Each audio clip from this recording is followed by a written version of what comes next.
Hello friends, welcome to cooking with Chandu. ఈరోజు మనం చాలా టేస్టీగా ఉండే వాంగీబాత్ రెసిపీ ఎలా చేయాలో చూద్దాం. బ్రేక్ఫాస్ట్లోకి, లంచ్లోకి చాలా టేస్టీగా ఉంటుంది. ముందుగా స్టవ్ మీద కుక్కర్ పెట్టి కుక్కర్ హీట్ అయిన తర్వాత 2 టేబుల్ స్పూన్ల ఆయిల్ వేసుకోవాలి. ఆయిల్ వేసుకున్న తర్వాత ఆవాల్ని వేసుకోవాలి.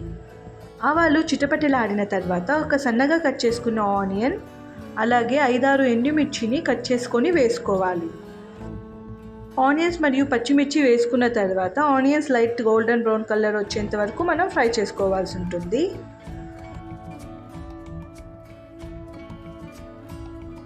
ఆనియన్స్ని గోల్డెన్ బ్రౌన్ కలర్ వచ్చేంత వరకు ఫ్రై చేసుకోండి.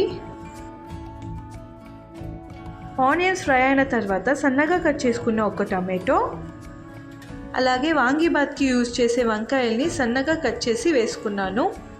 అలాగే 1 కప్పు బఠానీల్ని వేసుకొని మొత్తం అంతా కలిసేలా కలుపుకోవాలి.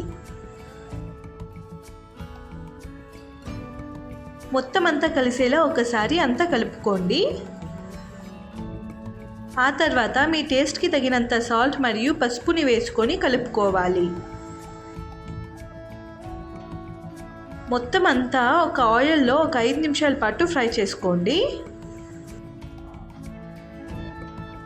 మొత్తం అంతా ఆయిల్లో కలుపుకున్న తర్వాత ఇక్కడ నేను MTR వాంగీబాత్ పౌడర్ని ఒక చిన్న కప్పు వేస్తున్నాను. మొత్తం అంతా ఆయిల్లో ఒకసారి ఫ్రై చేసుకోండి.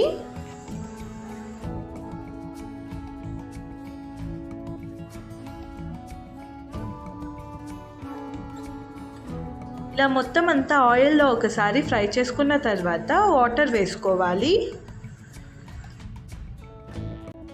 ఇక్కడ నేను 1 గ్లాస్ రైస్కి 2 గ్లాసుల వాటర్ వేసుకుంటున్నాను. ఇప్పుడు మొత్తం అంతా ఒకసారి కలుపుకోండి. ఆ తర్వాత మనం ముందుగా వాష్ చేసి పెట్టుకున్న రైస్ని వేసుకోవాలి.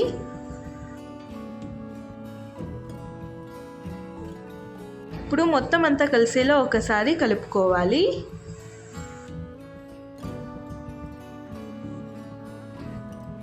మొత్తం అంతా ఒకసారి కలుపుకున్న తర్వాత కుక్కర్ మూత పెట్టేసి 1 విజిల్ వచ్చేంత వరకు ఉండాలి.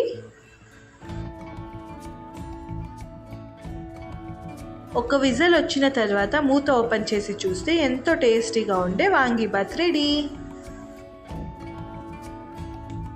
ఈ వీడియో మీకు నచ్చినట్టయితే కుకింగ్ విత్ చందు ఛానల్ని లైక్ చేసి, షేర్ చేసి, సబ్స్క్రైబ్ చేయండి. మరిన్ని రెసిపీస్ కోసం బెల్ బటన్ని క్లిక్ చేయండి.